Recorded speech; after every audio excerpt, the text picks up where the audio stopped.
Pazmino conduce Mi Rancho. Bienvenidos.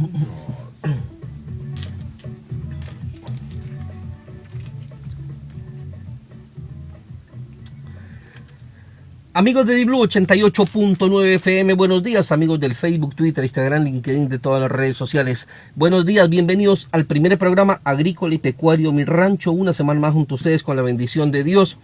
Y pues como siempre les digo, gracias a todos ustedes por estar pendientes del programa y gracias a todos los mensajes, llamadas que nos llegan todas las semanas apoyándonos, y ya estamos arribando a este 10º aniversario del programa, que este año pensamos hacer un programa bastante especial.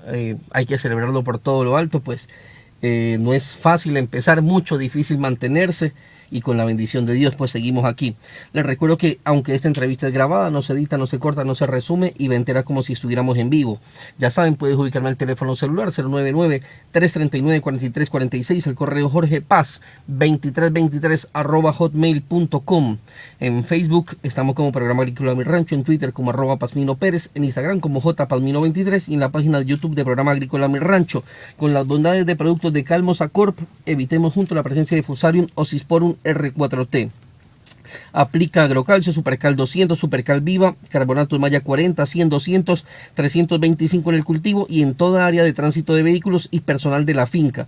Llámanos al 099-4111-482 y al 043-90-1373. Cuéntanos que nos escuchaste en Mi Rancho y aplicas inmediatamente a ofertas especiales. Recuerda que la aplicación de cales en los suelos crea condiciones no favorables para la germinación de cladmidosporas de Fusarium o Cisporum R4T. Mantén tu pH del suelo agrícola entre 6.5 y 7 y evitemos juntos el contagio. Un mensaje de Calmosa Corp, Calizas y Minerales. La próxima semana tendremos, además de la entrevista que tenemos todas las semanas, tenemos una invitada especial que viene de un programa Little Reading, donde usted va a poder aprender a leer mucho más rápido. La gente que me está escuchando, que están en cursos de pregrado, los que están en maestrías, que necesitan leer mucho, y normalmente por nuestra profesión tenemos muy poco tiempo, es una buena opción.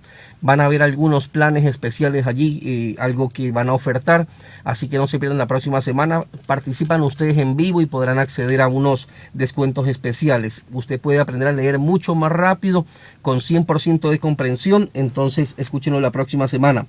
El café Mi Rancho es un café de altura que se cultiva a 1800 metros sobre el nivel del mar en las montañas de una zona muy rica de nuestra región interandina, siendo este café considerado uno de los mejores en su categoría, gracias a las características de estas montañas que propician condiciones que mejoran el aroma y sabor de este café. Bueno, ustedes ya saben, café Mi Rancho, chocolate Mi Rancho y vino Mi Rancho. Usted lo puede adquirir en Guayaquil, en el Ahorro Market, ubicado en Kennedy Norte, atrás del World Trade Center. Servicio de entrega a domicilio al 098-331-9014. También lo encuentra en el kilómetro 57 vía La Costa en Chicharrón. Ahí puede degustar los deliciosos platos y también encuentran nuestros productos. Y también en Super Sano en Plaza Ceibos. Allá pueden encontrar, son los 3 puntos de venta que tenemos aquí en la ciudad de Guayaquil. Así que allá nos pueden encontrar. Un saludo también a Carlitos Quintana en Controles, y es el tiempo de conocer a nuestros auspiciantes. Mi Rancho llega a ustedes gracias al gentil auspicio de... Mi Rancho llega a ustedes gracias al gentil auspicio de Fertiza, café, chocolate y vino Mi Rancho, Quilol, Calmosa Corp, Chemie del Ecuador y Semimor. Hoy en Mi Rancho, amigo, estamos con el doctor Juan Carlos Díaz Granados, él es director ejecutivo de la Cámara de Comercio de Guayaquil, y con quien hablaremos de el empleo en Ecuador. Esto y más, no se pierdan hoy Mi Rancho. ¿Por qué viene el doctor Juan Carlos Díaz Granados hoy a hablar del empleo en Ecuador? Ya les vamos a decir más adelante. Carlitos, nos vamos con el tema de esta semana. El tema de esta semana es presentado por cortesía de... Por cortesía de Fertiza tenemos el invitado esta semana, y como les dije, está con nosotros el doctor Juan Carlos Díaz Granados, director ejecutivo de la Cámara de Comercio de Guayaquil. Normalmente aquí tenemos ingenieros, empresarios, productores, exportadores, importadores también que pasan, y nunca habíamos hablado de lo que es el empleo en el Ecuador, porque cuando hablamos de la empresa agrícola es una fuente más de empleo, y sobre todo cuando hablamos del sector bananero es una de las que más empleo da aquí en el país. Entonces siempre es bueno, a veces los productores bananeros o los exportadores nos vienen a hablar un poco del empleo adecuado aquí, pero hemos traído una persona que conoce muy bien del tema, un experto que está siempre en todos los medios de comunicación, y le agradezco muchísimo, doctor, estar el día de hoy aquí. Buenos días y bienvenido. Buenos días, muchísimas gracias por la oportunidad, un gusto estar aquí. Doctor, muchísimas gracias por el video que me envió por los 9 años de Mi Rancho, fue un video muy bonito. Nos conocemos conocíamos un poco, éramos conocidos, ahorita ya tenemos un poco más de contacto, pero sí quería traerlo desde hace mucho tiempo aquí para hablar un poco de este tema. Doctor, empleo aquí en el Ecuador. Yo he revisado algunas de las entrevistas que usted ha tenido y ahí he sacado algunos extractos para traer el día de aquí, porque no es mi expertise el tema del empleo, pero escuchándolo usted sí quiero saber un poco más de lo que se trata. Y cuando nos escucha la gente, los productores agrícolas que son empleadores también, quieren saber un poco de los términos que usted utiliza. Yo veía que usted hablaba de la flexseguridad del sistema laboral. ¿Qué es esto, doctor? Bueno, esto en definitiva es mayor flexibilidad laboral para poder contratar a más personas. Resulta que en el Ecuador hay 5 millones de personas que no tienen un empleo adecuado. Y desde la Cámara de Comercio de Guayaquil lo que decimos es que le demos más oportunidades a estas personas que no tienen empleo adecuado. Y esto es un tema transversal porque en algún momento yo, por ejemplo, asistí a una conferencia, o mejor dicho, di una conferencia sobre el tema del empleo. Y una de las cosas que se planteaba era que los jóvenes no tenían acceso a empleo adecuado. Y yo decía, no solamente los jóvenes, no sé si usted vio un artículo que salió en el Universo el fin de semana y decía que la mayor cantidad de empleo adecuado lo teníamos la generación X, que me parece que es la que va desde el año 1965 hasta 1980, fuimos los que nacimos en esa época. Y yo mencionaba, no solamente el problema del empleo inadecuado lo tienen los jóvenes, aquellas personas de 24 años para arriba, sino también aquellas personas que tienen más de 50 años. También tienen problemas para acceder a un empleo adecuado. Y ahí hay organizaciones sociales que le dirán, mire, los amarillos, los rosados, los azules, tampoco tienen acceso a empleo. Y ahí hoy conversaba con una persona que trabaja en la Cancillería y me dice, y también tenemos un inconveniente con el empleo adecuado de aquellas personas que regresan, que los mandan de regreso de países como Estados Unidos. Dice que todas las semanas llega un avión lleno de ecuatorianos que han sido sacados de ese país porque no tenían los documentos y vienen y no tienen un problema, tienen un inconveniente con el empleo adecuado. Lo mismo ocurre con los venezolanos que recibimos acá o las diferentes nacionalidades que vienen acá a vivir a Ecuador. Entonces, ¿cuál es la solución, Jorge, para esto de aquí? Mayor flexibilidad laboral, mayor flexseguridad laboral. Es decir, darle más oportunidad a la gente para que pueda tener un empleo adecuado. ¿Cómo se logra eso de ahí?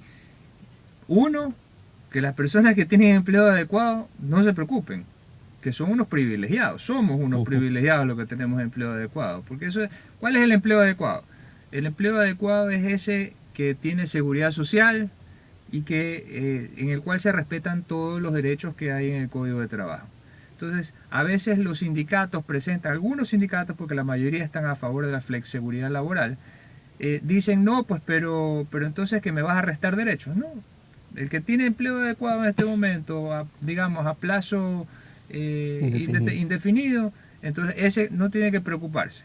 O de cualquier otra forma de modalidad de contrato de trabajo. Lo que nosotros estamos hablando es de crear nuevas modalidades de contrato de trabajo para que esos 5 millones de personas que no tienen empleo adecuado puedan acceder a un empleo adecuado, que es el que queremos todos. ¿Qué modalidades de contrato estamos presentando? Bueno, nosotros le entregamos el año pasado al ministro de Trabajo, en mayo del 2019, 40 sugerencias muy técnicas para poder darle oportunidad a estos ecuatorianos o personas de otras nacionalidades que viven en el Ecuador para que tengan acceso al empleo adecuado. ¿Qué modalidades para no entrar en tecnicismo? Bueno, por ejemplo, ampliar el periodo de prueba. Entonces, ¿de 3 meses a cuánto? De 3 meses, digamos, a 180 días o si se puede ampliar más ese periodo de prueba, mejor. ¿Por qué digo mejor? Porque yo le pregunto al oyente, habrán oyentes que son la excepción, pero son la excepción. ¿Quién se ha casado después de 3 meses de noviazgo? Eso, me explico, es una excepción, es decir, claro, uno en 3 meses no llega a conocer a la otra persona y esta es una relación en el empleo que es una relación entre seres humanos finalmente. Y uno empieza suave y después como que empieza a desarrollar un poco, ¿no? Correcto, y en los noviazgos le mienten a uno y uno miente también, y entonces después de cierto tiempo ya esas mentiras pues no se pueden sostener en el tiempo. Claro. Lo mismo es acá, es un periodo para podernos conocer debidamente y entonces poderle dar oportunidad, pero más allá de la broma, es una oportunidad, digamos, en este caso de ampliar el periodo de prueba o hacer una contratación con un periodo de prueba más extendido, porque digamos que esa persona que logra tener esta oportunidad, que estaba desempleado, es un deslotado. Entonces, ninguna empresa quiere perder a un deslotado. Entonces, lo va a proteger y le va a decir, no, hermano, ya se acabó el periodo de prueba, pero tú aquí te quedas porque tú eres deslotado. Pues nadie despide a Messi. Claro. Entonces, y si Messi se quiere ir a otro equipo, pues lo van a tratar de mantener como sea, porque es goleador. Claro. Lo mismo sucede en la empresa privada. Nadie está tan loco como para despedir a alguien como deporte. Y a veces presentan a los empresarios como que quieren despedir como deporte nacional, y es todo lo contrario. A la persona que es goleadora no se la despide. Es todo lo contrario, se la protege, se la cuida, porque uno no quiere que se vaya a la competencia.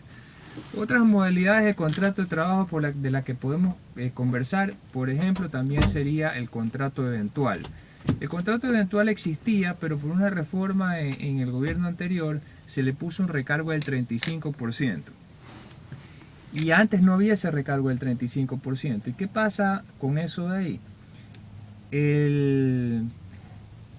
Se dejó de contratar bajo esa modalidad de trabajo. ¿Por qué? Porque el contrato eventual es para sustituir a aquellas personas que, digamos, una mujer que quede encinta, o se enferma una persona. Entonces, para la misma labor se contrata una persona que la sustituya, pero el Código de Trabajo ahora dice que es con 35% de recargo, lo cual ha hecho que no se contrate bajo esa modalidad, y no tiene sentido, es inconstitucional, porque si es el mismo trabajo, entonces ¿por qué va a tener más remuneración que el que está que se fue de la cancha porque se fue al hospital? No tiene ningún sentido eso. Claro. Entonces, eso por otro lado. De ahí tenemos también la posibilidad de contrato por horas, que también fue una reforma que se derogó eso. Fue una reforma constitucional incluso. En el gobierno pasado. El gobierno pasado, que se eliminó el contrato por horas. Y el contrato por horas, hasta la OIT, la Organización Internacional del Trabajo, lo recomienda como una posibilidad para conseguir para que las personas puedan lograr más empleo adecuado. Y esa es otra forma de darle chance a alguien para que demuestre su valía en una compañía. Y así podemos conversar de varias modalidades de contrato de trabajo, cuando en realidad lo más importante y el mensaje que yo quisiera dejar en esta conversación es que la mejor política social es que las personas tengan empleo. Regalarle algo a alguien, está bien, me explico, pero si las personas tienen empleo, se genera un círculo virtuoso que es maravilloso. Primero, que esa persona va a poder consumir para su familia y para sí. Al consumir, ¿qué pasa? Las compañías venden más. Al vender más las compañías, ¿qué ocurre? Crecen. Y al crecer, ¿qué ocurre? En el empleo. Se crea empleo. Y cuando las compañías crecen, tributan más. Entonces no es necesario subir los impuestos. Y cuando una persona tiene empleo, antes no tributaba y ahora sí va a tributar. Entonces el gobierno va a percibir más ingresos incluso. Es decir, ganamos todos. Gana la empresa privada, gana el trabajador porque tiene un empleo productivo, porque eso es importante, que sea productivo. Si yo me pongo a cavar una zanja sin objetivo, eso es improductivo. Y después la vuelvo a tapar, eso también es improductivo, a menos que esté haciendo algo, digamos, en el campo para poder cultivar. Pero eso es lo que tenemos que tratar de lograr. Doctor, en LinkedIn, que es una red donde supuestamente tú puedes encontrar empleo rápidamente, y me gusta entrar mucho allí porque allí veo ofertas laborales. Yo tengo una página de Facebook que se llama Programa Agrícola Mi Rancho, y paso buscando. Lo he hecho durante casi toda mi vida, creo yo, no en LinkedIn, sino en ofertas laborales, y las subo en esa página porque no hay empleo, y hay que justamente incentivar a las personas que de pronto están desesperadas, no saben dónde encontrar o no tienen una red social como LinkedIn. Yo les pongo en el Facebook las ofertas laborales. Pero me encuentro mucho con que ahora muchas empresas piden pasantes. Ya las empresas no contratan casi, piden pasantes, piden pasantes, piden pasantes. Claro, creo que ahora el Estado les obliga a pagarle esos pasantes, pero una remuneración muy pequeña. Pero muchas empresas en el LinkedIn buscan es pasantes, no buscan dar empleo a la gente. Es que lo que ha ocurrido son dos cosas en el Ecuador. La primera es que tenemos una presión tributaria muy alta. Al tener una presión tributaria, ¿y qué se entiende por presión tributaria alta? Significa lo que pagamos los empleadores y los empleados a la seguridad social. Eso de ahí nos cuesta a todos. Tenemos aranceles más altos de la región. Entonces, si tenemos los aranceles más altos o más arriba el promedio de la región, ¿qué es lo que ocurre? Todos los productos que consumimos y que son importados cuestan más. O todos los bienes que importamos para poder producir en el Ecuador cuestan más y por ende somos menos competitivos. Si además hay inflexibilidad laboral, que es de lo que estamos hablando en este momento, ese es otro factor también que afecta. Entonces, esos costos altos para producir en el Ecuador, sumado a la inflexibilidad laboral y sumado también a lo difícil que es ser formal, la dificultad que implica ser formal en el Ecuador, esas tres razones hacen que ocurra lo que usted está mencionando en este momento. Porque fíjese usted, si hubieran más modalidades de contrato de trabajo y fueran más flexibles y pudiera permitir conocerse entre empleado y empleador, hubiera más oportunidades de trabajo. Y sobre todo en campo calza de película esos contratos por horas. Correcto. Porque hay cosechas que son temporales, hay épocas donde se cosecha más, otras donde se cosecha menos, y tú no puedes soportar tanto pago allí, y por eso es que a veces sobrecargan de trabajo a unos pocos empleados y otros quedamos afuera.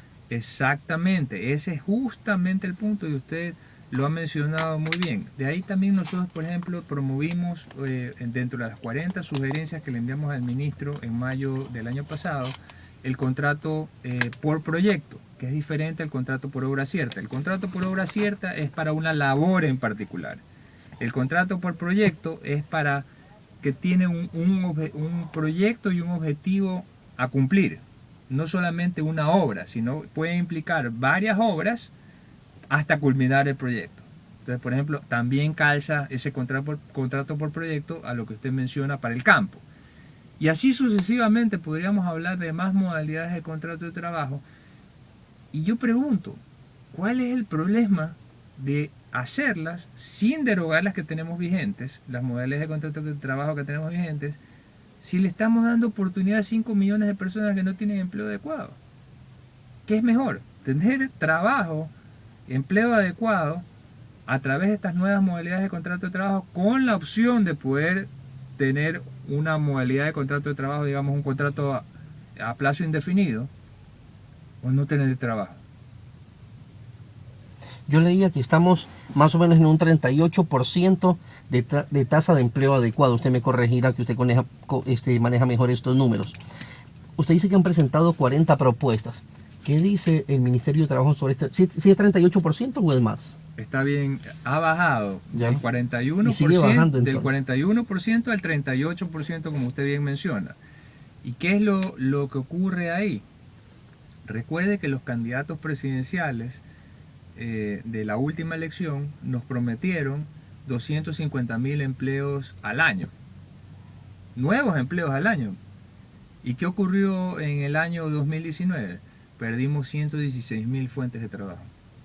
Y sigue saliendo gente de los trabajos. Entonces, en lugar de sumar 250.000, digamos nada más el 2019, en lugar de sumar empleos, 250.000, perdimos 119.000.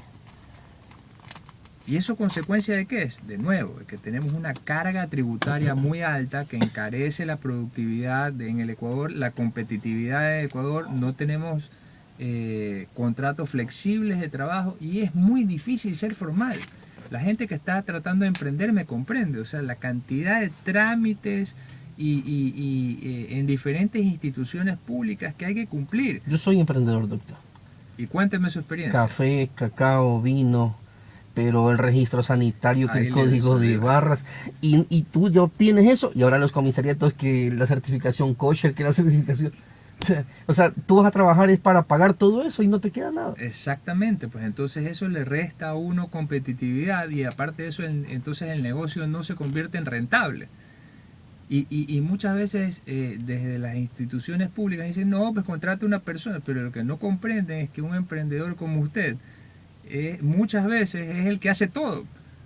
Es el que atiende al cliente, el que hace los pedidos. Yo el voy y que... entrego una funda de café a San Borondón, desde mi casa de la Vía La Costa. Que pago más o sea, gasto más en gasolina que lo que me gano en el café. Pero estoy sembrando, yo sé que a futuro voy a cosechar. Pero ese proceso de siembra, o sea, si no tengo un respaldo económico, me quiebro. Exactamente, pues entonces usted es todólogo cuando está emprendiendo. Y esa experiencia no muchos funcionarios públicos la han vivido, pues solamente los que hemos emprendido hemos vivido esa Usted experiencia. es emprendedor, doctor. Así es. ¿En qué sector? Yo trabajo en el sector de los seguros. Ya. Tengo una compañía hace 30 años que está dedicada al sector de seguros, que recientemente se acaba de fusionar e hicimos una compañía más grande. Pero yo he vivido esa experiencia, pues yo comencé, no es que yo heredé la compañía, yo comencé desde cero y entonces yo era el que iba a las compañías de seguros, yo era el mensajero, yo era el que atendía a los clientes, yo era el que Hasta el limpiaba, yo era el que abría, el que cerraba la puerta, me explico. Y en el camino pues uno va creciendo y entonces dice ya no quiero tener un teléfono, sino que quiero tener una central telefónica. Entonces, cada vez que a usted le quita algo el sector público a través de estos permisos o trámites, le está quitando es crecimiento económico a usted. Y lo que yo le digo a los que hemos vivido esta experiencia, cuando a usted le han tocado a la puerta un funcionario público y le ha venido a decir, oye, aquí vengo a ayudarte. Yo tiemblo cada vez que llega un funcionario público a la compañía. Hasta ahora, en mi experiencia laboral de varias décadas, nunca ha llegado alguien que me ha venido a decir, oye hermano, flaco, te voy a ayudar. Vamos a aportarte esto de aquí de plata o te vamos a alivianar estos trámites. No, todo lo contrario.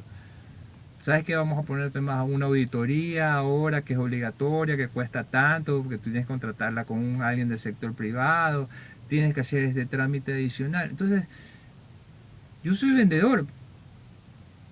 Realmente para lo que vivo o de lo que vivo es de vender.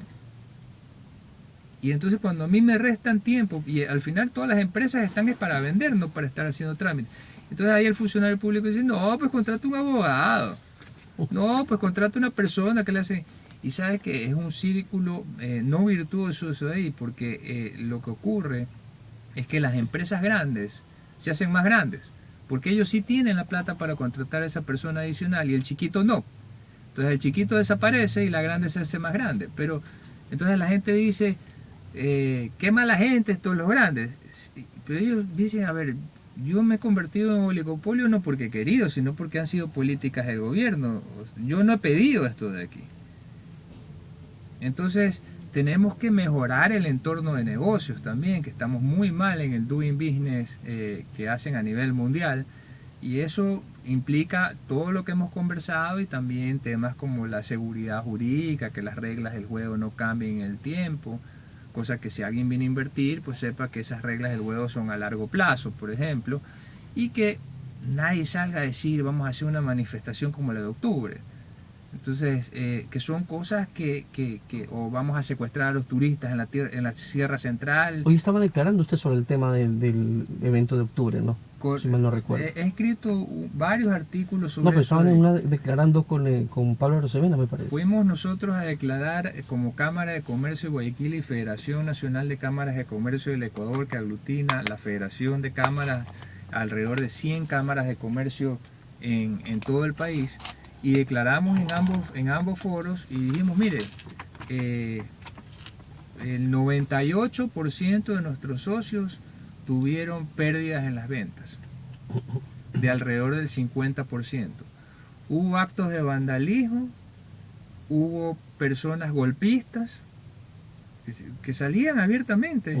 Es decir, delitos flagrantes, ¿no? Contra la estructura del Estado, contra los bienes del Estado.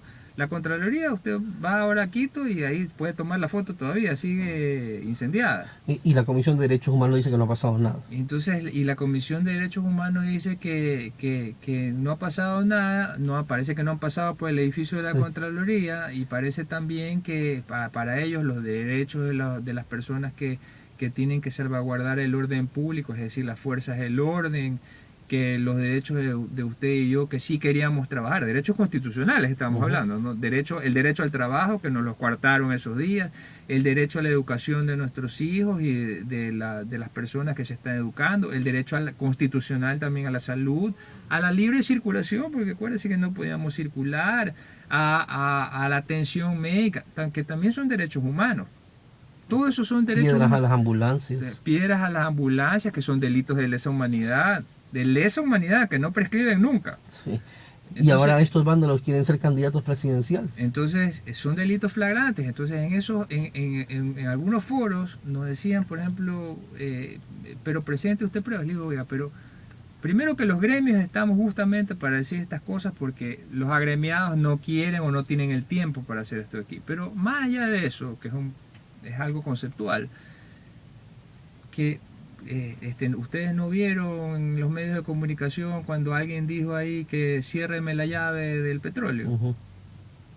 O no vimos cuando las ambulancias eran apedreadas, o no vimos las protestas aquí en la Francisco de Orellana en Guayaquil, O las tuberías de Buenambato que rompieron. o la empresa de flores que en la Sierra Central que también atacaron, o la otra de leche. Todo eso fueron delitos flagrantes que la Fiscalía debió haber actuado de oficio. Entonces, y aquí seguimos buscando, es decir, un país no puede crecer olvidándose de la verdad, o sin un poder judicial que sancione cuando alguien incumple la legislación, porque no estamos violentando los derechos humanos de estas personas, que sí violentaron los de nosotros, derechos constitucionales y humanos de nosotros, que queríamos trabajar, por ejemplo, sino simplemente que se aplique la legislación vigente. Es decir, si quemas la Contraloría y tuiteas que estás quemando la Contraloría y sales riéndote, bueno, eso, es decir, quemar la Contraloría es un delito contra el Estado.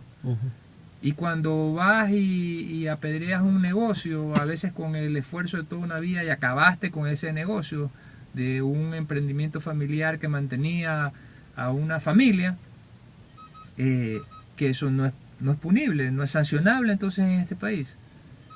Así es que las cosas como son, y todo eso afecta al entorno de negocios. Así es, doctor, volvamos al tema. Cada año entran en Ecuador 250.000 personas a la población económicamente activa, y sin contar los migrantes que nos han venido de Venezuela, sobre todo. De los colombianos no vamos a hablar porque yo soy colombiano. Los venezolanos que entraron. Y no se abre cada año ni siquiera 50.000 plazas de trabajo nuevas. Encima, un Estado supremamente inflado en todas las carteras de Estado, que vemos que van sacando personas con dolor del alma, pero toca hacerlo. Incluso yo he salido también y lo reconozco que tocaba hacerlo. Pero, ¿qué hacer? 250.000 personas entran a la población económicamente activa, más los venezolanos que se están regulando ahora, más los que están saliendo de las instituciones públicas. ¿A dónde vamos? Más la gente que regresa a Estados Unidos, es decir, hablemos de todos. O sea, es que no quiero un vendedor usted, por si acaso. Hablemos siempre estamos buscando vendedores. Hablemos de la verdad. Porque de nuevo la gente a veces segmenta y dice, no, es que le vamos a dar más empleo a las mujeres y es obligatorio darle empleo, y se hacen cosas cuando realmente lo que tenemos que hacer es flexibilizar el mercado laboral para atender. Por eso yo decía, no importa de qué género eres, no importa de dónde vienes, si vives en el Ecuador, la idea es que todos tengan un empleo. Cuando uno tiene un empleo ya no necesita salir a robar, no necesita salir a vandalizar. La excepción, claro, siempre habrán personas, pero esas son las excepciones. La mayoría de la gente es buena en el mundo. Los medios de comunicación a veces no venden esa idea, pero la realidad es que la mayoría de las personas son buenas en el mundo, y si le dan un empleo, ese es el mejor programa social que le podemos dar a una persona, no importa de dónde venga. Doctor, en Colombia y Perú hay 48 horas laborales, aquí solamente 40, y en muchos lugares el sábado es contado como horas extra y se lo trabaja a medio gas, como se dice vulgarmente. Se ha pensado también, y me va a odiar la gente que me está escuchando, pero se ha pensado subir las horas laborales aquí en el país. ¿Usted cree que es beneficioso eso o no? No se ha pensado en eso ahí. Se están dando, lo que se están buscando con las nuevas modalidades de contrato de trabajo es darle trabajo a aquellas personas que no lo tienen.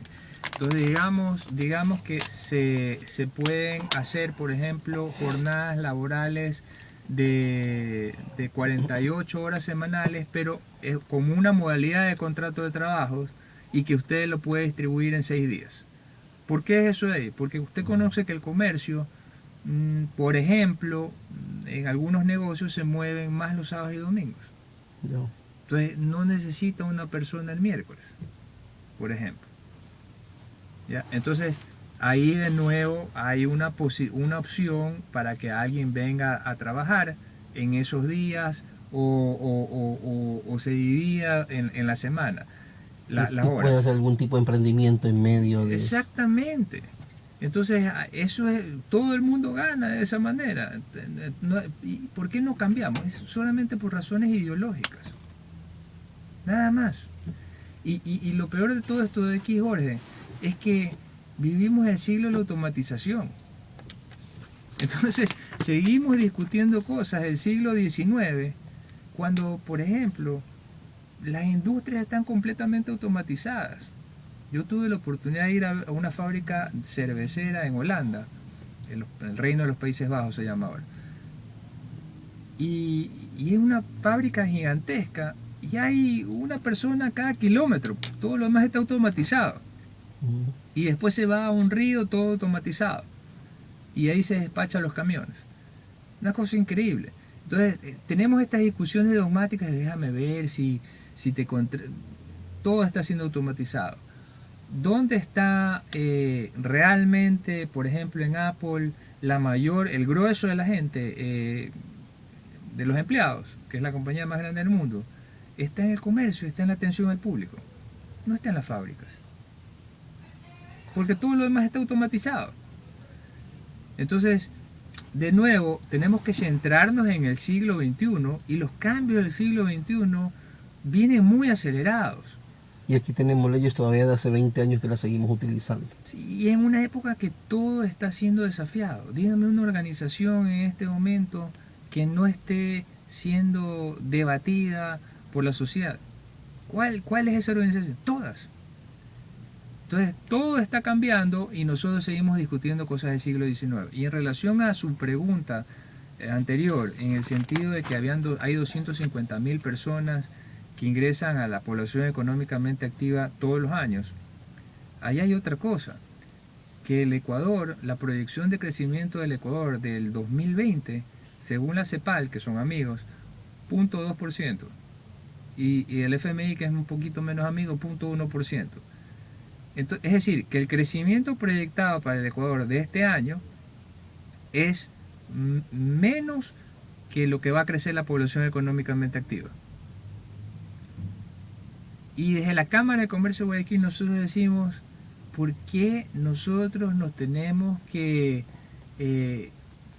pensar que eso es así? Si nada más hay que hacer unos pequeños cambios estructurales, como por ejemplo los que hemos hablado, bajar la presión, bajar los impuestos, bajar los aranceles, hacer más flexible la contratación laboral, eliminar mucha tramitomanía para que sea lo más eficiente posible, y con eso el Ecuador despega. ¿Por qué tenemos que pensar que vamos a tener un crecimiento tan bajo si son pocas las cosas que hay que hacer y no las hacemos por política o Falta por de ideología? decisión. Nada más por eso ahí. Pero y hay gente que dice, no, es que el Ecuador es un país pequeño. Y hay Israel es más pequeño y con un vecindario, más allá si tienen razón o no tienen razón, pero un vecindario que no los quiere. Y ahí están. Japón, me explico, unas islas pequeñas, Gran Bretaña, países del norte de Europa que son más pequeños que nosotros y sin embargo crecen más que nosotros y tienen una mejor calidad de vida, porque al final, eso es lo que estamos hablando, de la calidad de vida de cada uno de nosotros. Entonces, el que le guste pagar más impuestos y que no reciba nada a cambio, porque además le dicen, no, es que con lo que pagas en este momento, pero no te voy a hacer inversión pública, no te voy a hacer obras. Entonces, hermano, es decir, yo estoy manteniendo a los funcionarios públicos nada más, con los impuestos, y tengo una carga de impuestos hasta acá arriba, más arriba de mi cabeza.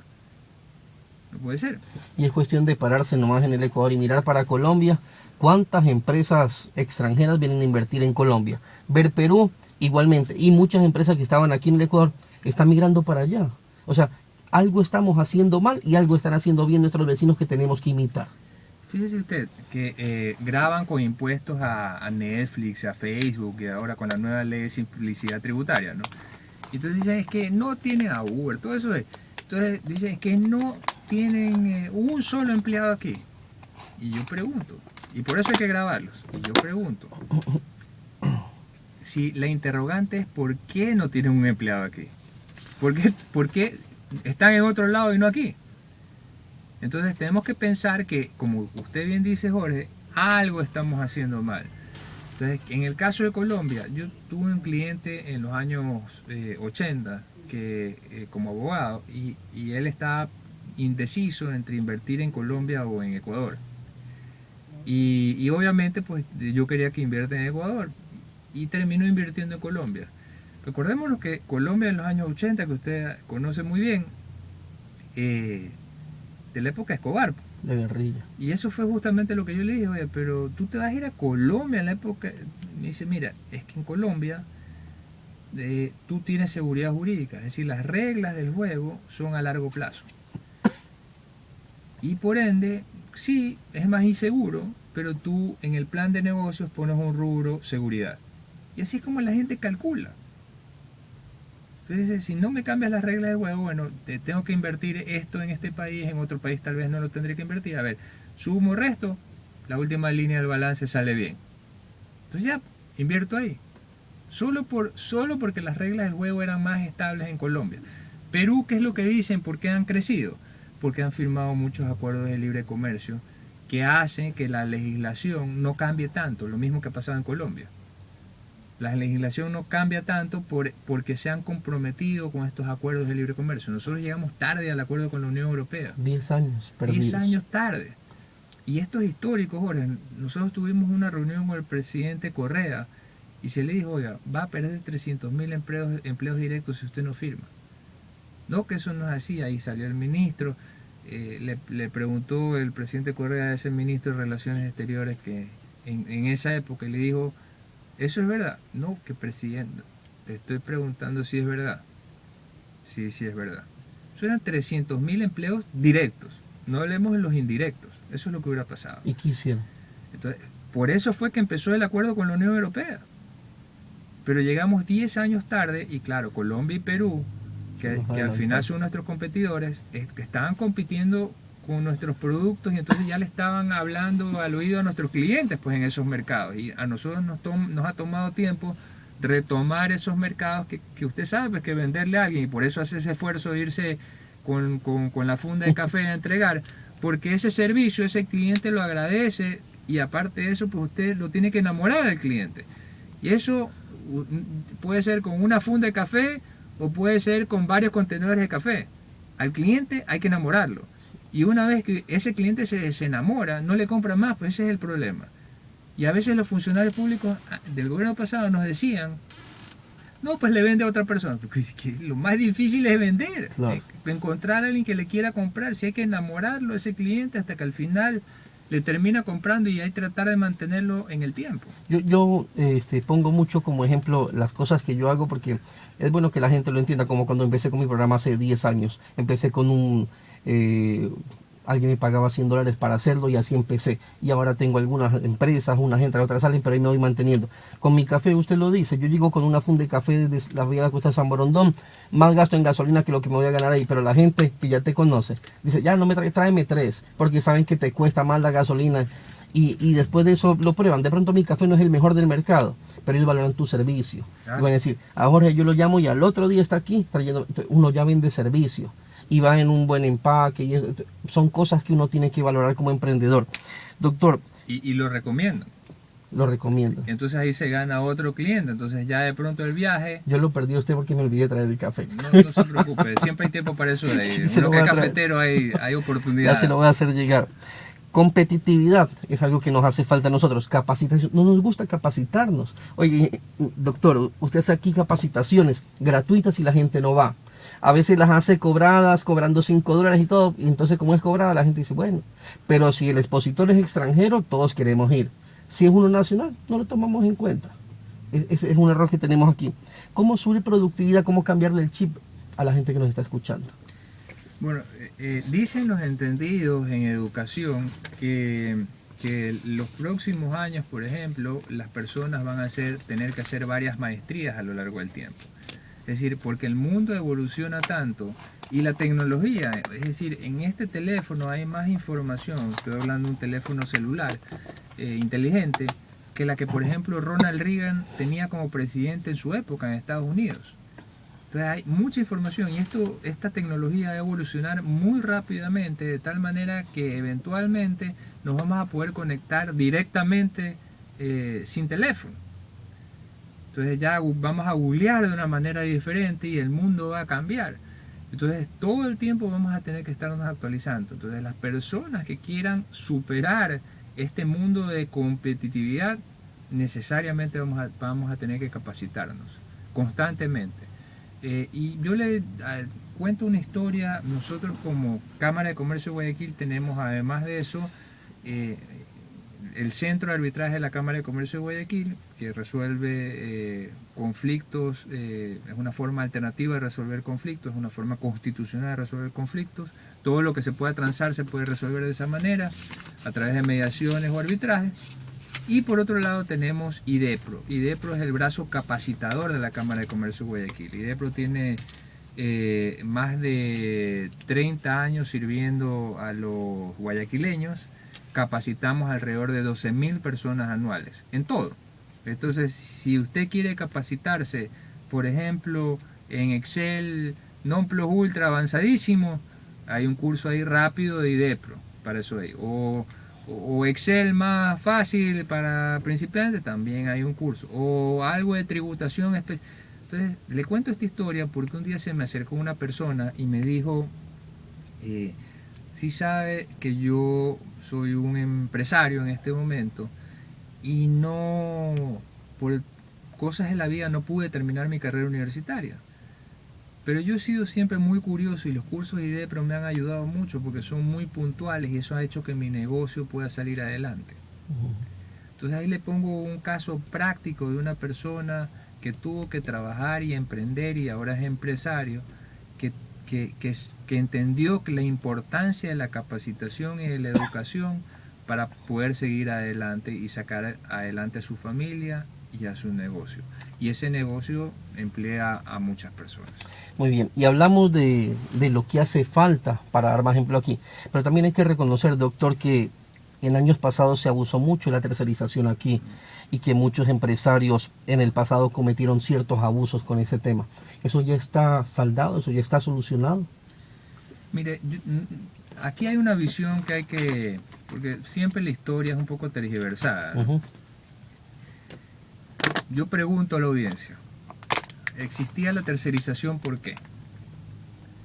Porque había un desequilibrio en el código de trabajo que de alguna manera sigue existiendo. Y entonces la gente prefería tercerizar. Hasta ahí todo legal, ¿verdad? Porque era legal.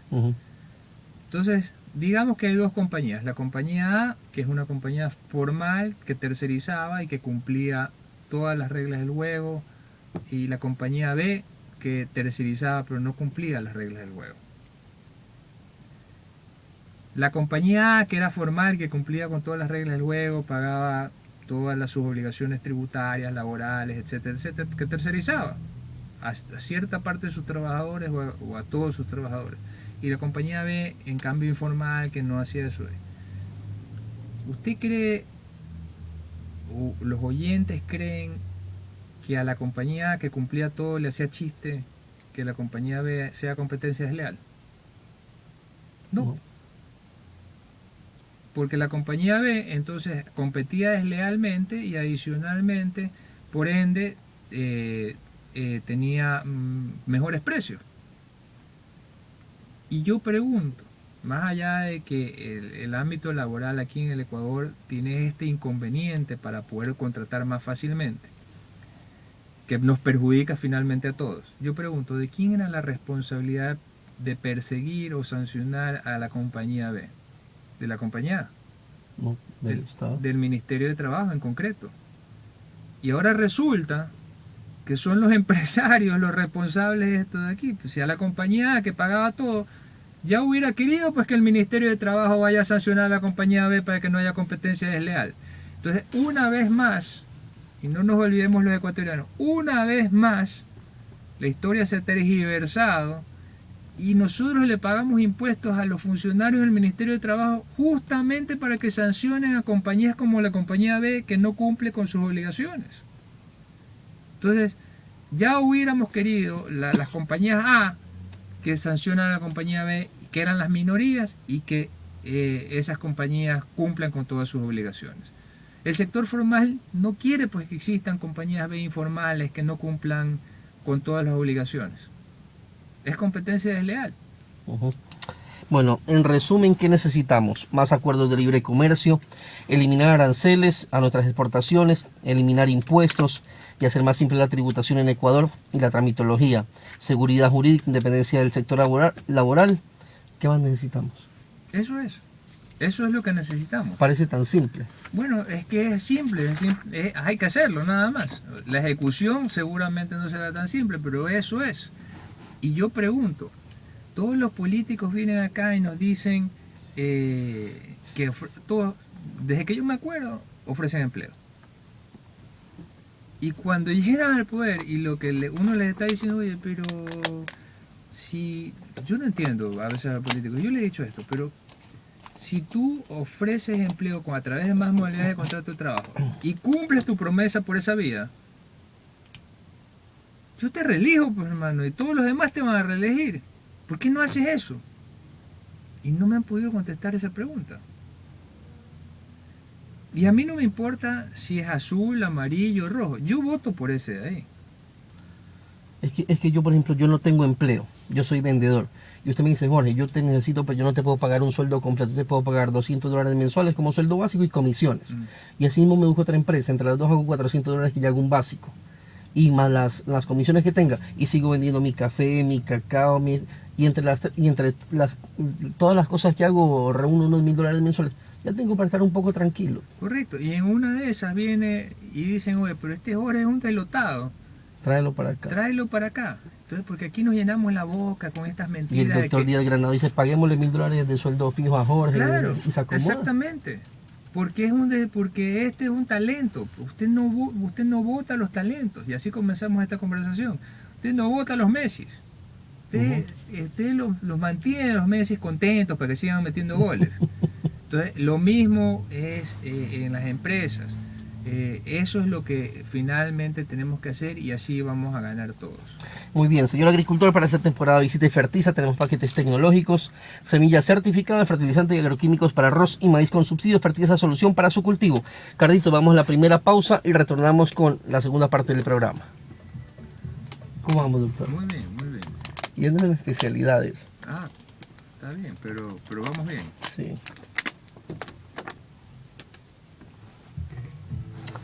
Volvemos con más del programa. Está con nosotros el doctor Juan Carlos Díaz Granados, él es director ejecutivo de la Cámara de Comercio de Guayaquil. Y hemos hablado un poco del empleo adecuado, de qué es lo que sugieren ellos para mejorar las fuentes de empleo aquí, para que suban las fuentes de las plazas de empleo y las modalidades de empleo que hay. Pero ahorita vamos a conocer un poco más de el doctor Díaz Granados y hablar un poco de los talentos. Vamos a conocer sus talentos también, doctor, no hay problema. Sí, está bien. ¿Qué personaje histórico admira usted?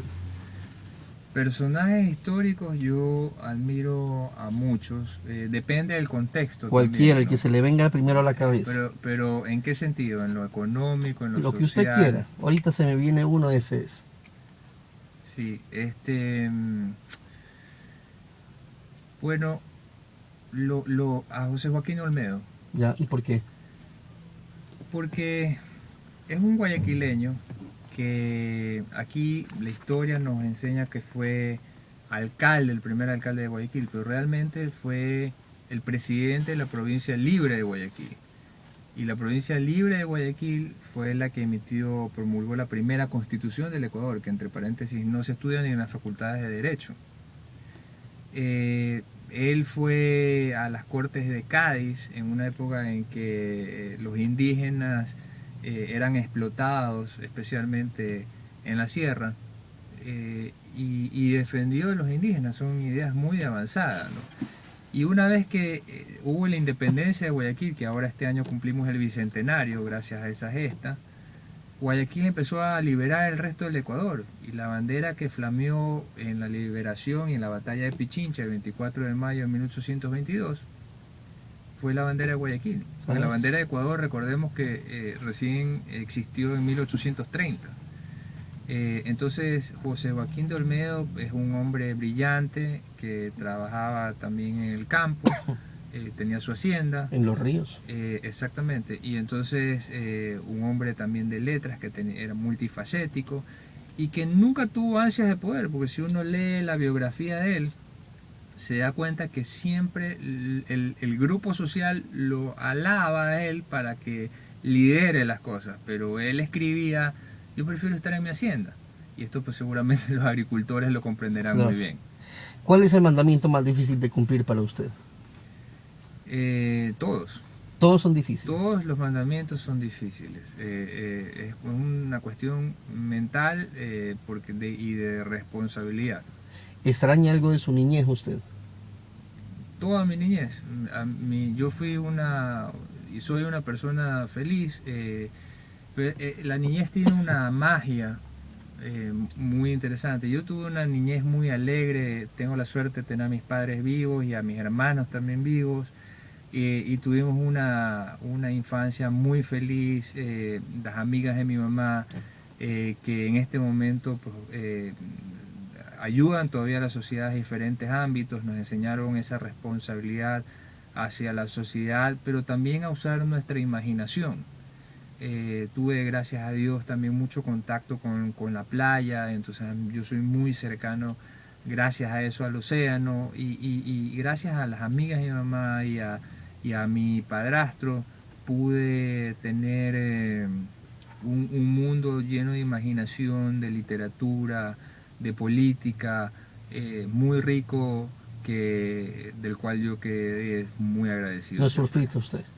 Yo soy buzo, yo soy buzo y en este momento soy instructor de buzo, instructor de candidatos a instructores de buceo. Ese es otro emprendimiento suyo. Eso, yo tuve una compañía de esas ahí, ya después me quedé con poco tiempo, pero para poder hacer eso que me encanta. Ya. Pero es muy lindo porque eso es turismo, uno alcanza a conversar con muchas personas de diferentes nacionalidades.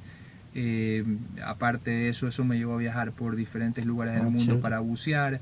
Y hoy estoy muy cercano nuevamente al mar porque me metí a una competencia en Manta de 5 kilómetros en el océano, nadando. Entonces eso es organizado por una compañía internacional que hace estas competencias en Rusia, en Italia, en Colombia. Entonces fíjese la importancia del turismo, porque no solamente vamos a participar ecuatorianos, sino que van a venir nadadores de diferentes lugares del mundo a Manta a nadar. Entonces muy cercano al deporte, me gusta eso mucho. Qué bien. En 3 palabras, ¿cómo se describe?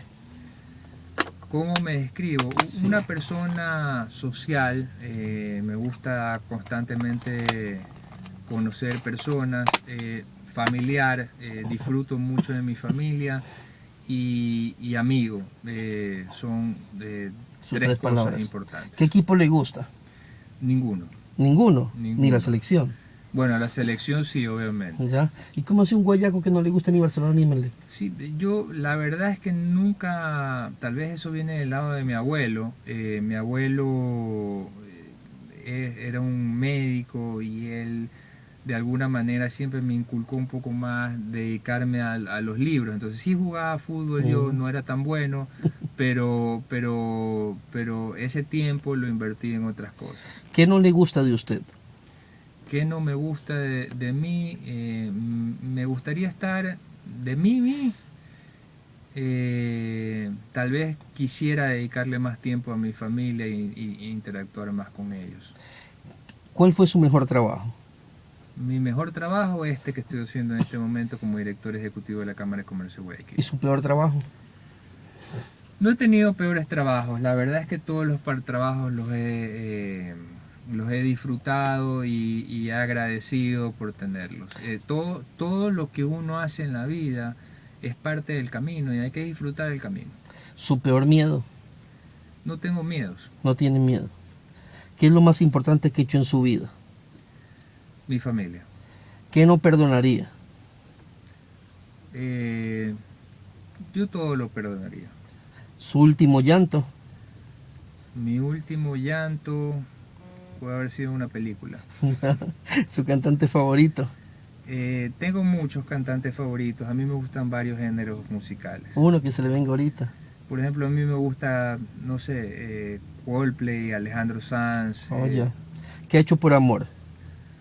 Por amor, yo tengo una historia muy interesante ahí. Mi esposa la tuve que ir a perseguir a Estados Unidos porque al principio no nos pusimos de acuerdo en algo en el matrimonio para casarnos. Ya. Entonces ella decidió irse y yo la fui persiguiendo. Y me acuerdo que el oficial de migración le pregunta pues a uno, ¿para qué viene? Entonces dije, vengo a pedirle la mano a la que hoy es mi esposa.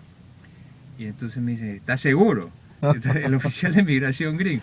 Y le digo, sí, mira, ¿quieres ver el anillo? No, nada más te estaba preguntando. Ya. Y el anillo, porque estaba peleadísima conmigo, yo sabía, las hermanas me ayudaron y me contaron que iban a comer a tal hora en un restaurante. Y la fui a ver y dice que el anillo se le entregue el salonero. Y el salonero va y le dijo todo lo que yo quería que le diga. Y era bravísima, lo miraba. Y las hermanas pues nerviosísimas porque ya sí sabían que yo estaba por ahí atrás. Ya. Igual me dijo que no y ahí tuve que sufrir ahí, ponerme las rodilleras.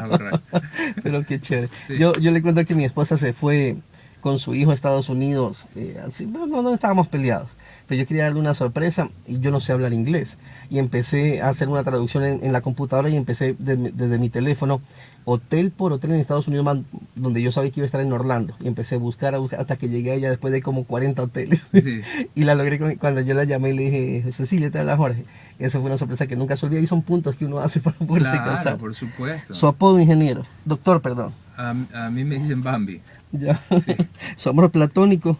Mi amor platónico, no tengo amor platónico. A mí la verdad es que siempre me han gustado las personas con las que puedo interactuar. ¿Qué alimento no puede faltar en su cocina? El limón. El limón. El limón, todos los días. Usted sabe que yo no desayuno. Ya. Y todos los días inicio el día tomando un vaso con agua, limón y sal. Ya. Entonces cuando viajo me puedo enloquecer si no encuentro... De hecho a veces me llevo el limón. Ah. Y entonces ¿Qué quería ser de pequeño? quería ser lo que soy. ¿Tiene algún amuleto usted? No tengo ningún amuleto. ¿Qué opina de la política? Puede servir a la sociedad si está bien hecha. ¿Qué ha cambiado en su vida desde que es famoso, desde que es director ejecutivo de la Cámara? La gente me conversa más, lo cual es muy agradable. Muchas personas, no es que soy famoso, ¿no? pero sí algunas personas se me acercan y me conversan y es muy enriquecedor porque ahí lo mejor es escuchar, porque son personas que a veces no están en el círculo, uno se mueve estos 6 grados, ¿no? Entonces lo mejor en ese momento es escuchar porque son opiniones que vienen de fuera de esos 6 grados y que generalmente son muy enriquecedoras. ¿Tiene alguna manía usted? No, ¿Qué es lo primero que le mira una dama? la cara, ¿Le habían hecho alguna vez estas preguntas? nunca. Y peor en público. Nunca me habían hecho esas preguntas. Doctor, ¿qué le pareció el programa? Muy bueno, he disfrutado mucho, la verdad, y espero pues que estar a las órdenes aquí siempre. Nos encanta poder intercambiar criterios y espero pues que el programa siga mucho tiempo más en el aire porque finalmente llega a un sector muy importante como el agrícola. No se notó mucho que no sé del tema, ¿no? Sí, no, para nada, todo lo contrario. Sí, me gusta investigar un poco. Muchísimas gracias por haber estado el día de hoy aquí, doctor, su despedida. Muchas gracias, Jorge, por la invitación y un saludo a todos los que hacen agro en el Ecuador. Es una profesión tremendamente difícil, pero al final del día también como nosotros comerciantes. Así es que estamos, la Cámara de Comercio, a las órdenes, siempre dispuesta a ayudar a todas las actividades económicas porque solo juntos salimos adelante. Muy bien. Está con nosotros el doctor Juan Carlos Díaz Granados, director ejecutivo de la Cámara de Comercio de Guayaquil. No me queda más tiempo. Bendiciones a toda la gente que me está escuchando. A usted también, doctor. Y si Dios quiere, me escuchan la próxima semana.